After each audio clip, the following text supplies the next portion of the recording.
Insider Jeremy Fowler, because we still have 8 head coaching vacancies remaining, assuming that John Harbaugh gets that deal done with the Giants. Adam Schefter will have much more on that at the top of the hour on Countdown. But we have some coordinators involved in this divisional round, some hot names out there. You just heard him lauding Sean Payton. Let's start with his staff. There. His defensive coordinator, Vance Joseph, a prime head coaching candidate. He had 6 virtual interviews with teams last week. I actually spoke with him last night. He said, head coaching is the last thing on my mind right now because we're trying to get this win against the Bills, but he wants to be a head coach again. The Ravens, the Raiders are a few teams where his interview process went well. Could be a second interview in line. And Davis Webb is the pass game coordinator for the Broncos. He's a name to watch. He also interviewed for those 2 teams. He could go with Joseph to be his offensive coordinator, or he could become a head coach candidate in his own right. So that is certainly a name to watch coming out of that game. And then with San Francisco, Robert Saleh did a few interviews with teams before the game tonight. He'll do a few more tomorrow. Baltimore Ravens are one to watch for him. Tennessee Titans, he could be a finalist. When they start to narrow down their list, they've talked to 18 candidates. Leading up to Sunday, they'll narrow that to 4 or 5. It wouldn't shock if Saleh is on that list as well. So those are 2 former head coaches that are getting some looks. That's been the theme this cycle, is those retreads who are looking for a second chance. Joseph, Saleh could get one. Saleh, 20-36 as head coach of the Jets, has done a remarkable job with all those injuries on defense for the Niners. It's been nice. And there was this big announcement, obviously, midweek. John Harbaugh is going to the Giants. And the first thing you wonder is, well, they have an incumbent GM, Joe Schoen. How is all that going to work out? They still don't have a contract. Obviously, the devil's in the details here. So what's going on? Well, Hannah, every word matters, right? So when we reported this on Wednesday night, the language on that was expected to finalize a deal. That still is true some 72 hours later. The Giants and John Harbaugh both still expect to finalize a deal.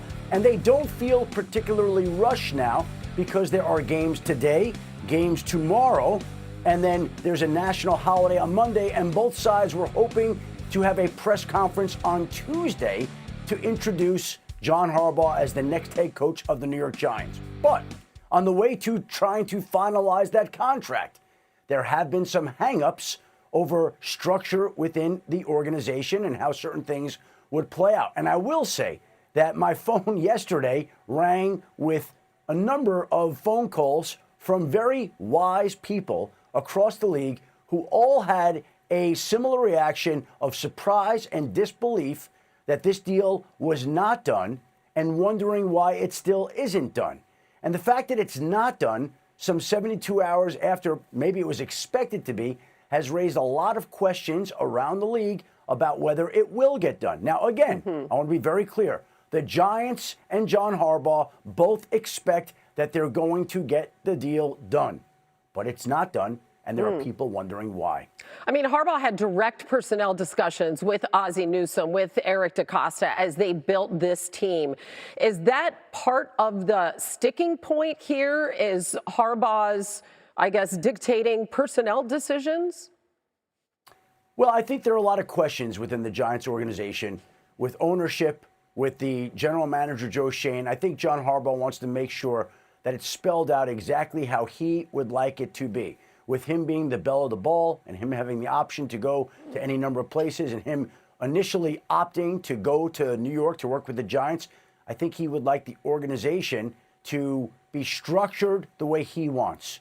And again, so far that doesn't seem to be the case. The money is not an issue. There is agreement on the money. There is agreement on the length of the deal. There's even agreement that he would take the deal. He told the Giants he was taking the job.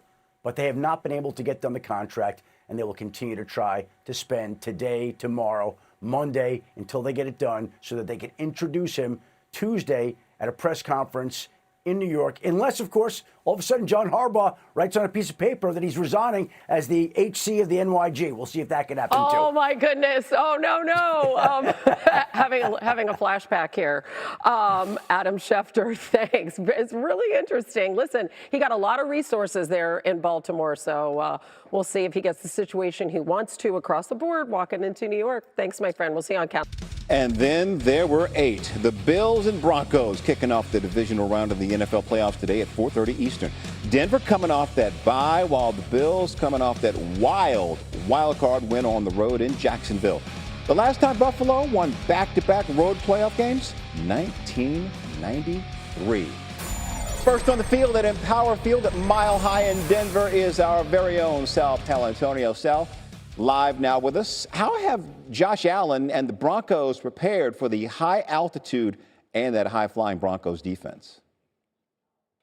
Well, the high-flying Broncos defense, that relentless pass rush, 68 sacks, #1 in the National Football League. That's an important aspect of this matchup.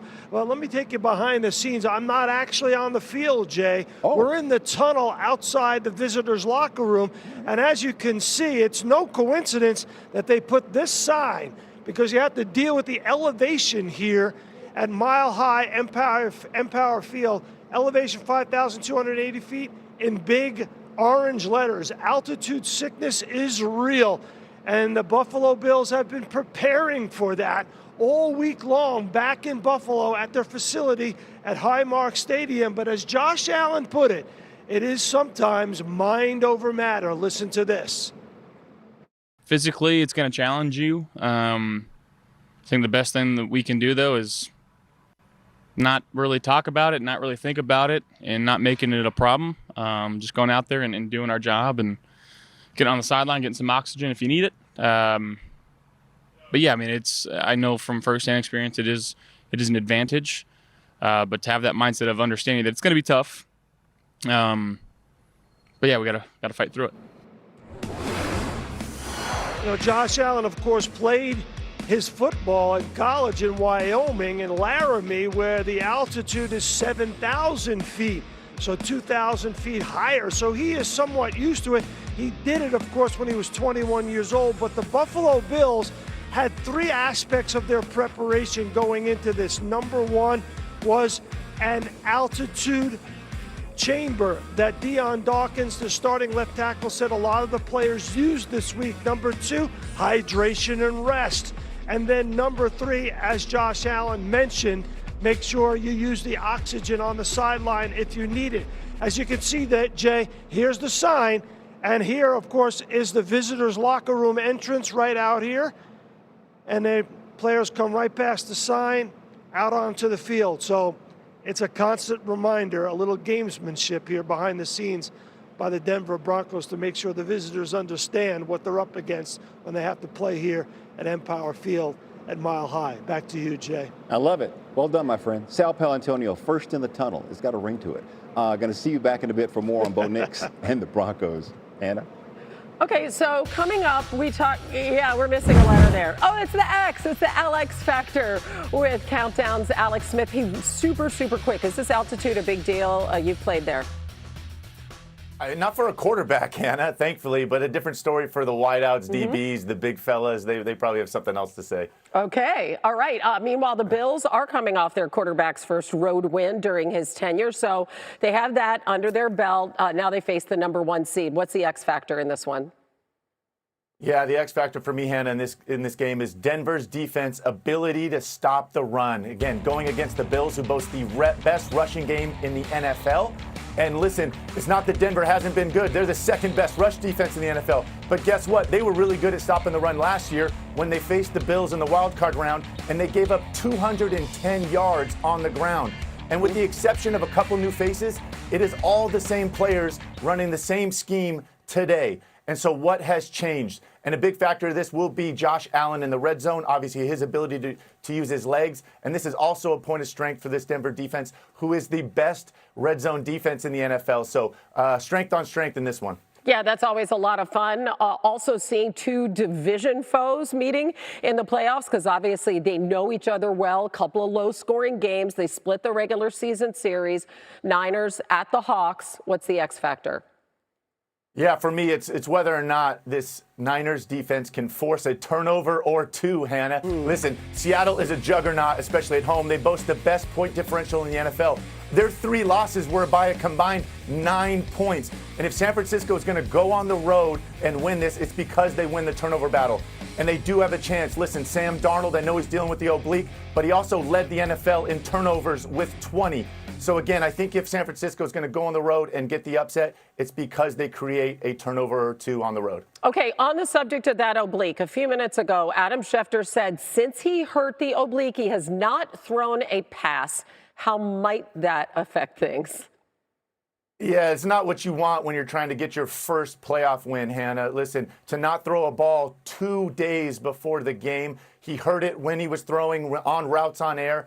Listen, this is definitely not nothing. Your oblique is heavily involved in throwing. Throwing is a rotational movement. Really interested to see how this plays out, obviously, pregame when he tests it. Yeah, a guy who led the NFL in turnovers with 20 in the regular season, and obviously his last playoff outing was an absolute disaster with the Vikings. Alex, thanks for all the insight. Altitude, not a problem. Oblique, potentially a problem, as I took out of this. We'll see you on Countdown, top of the hour.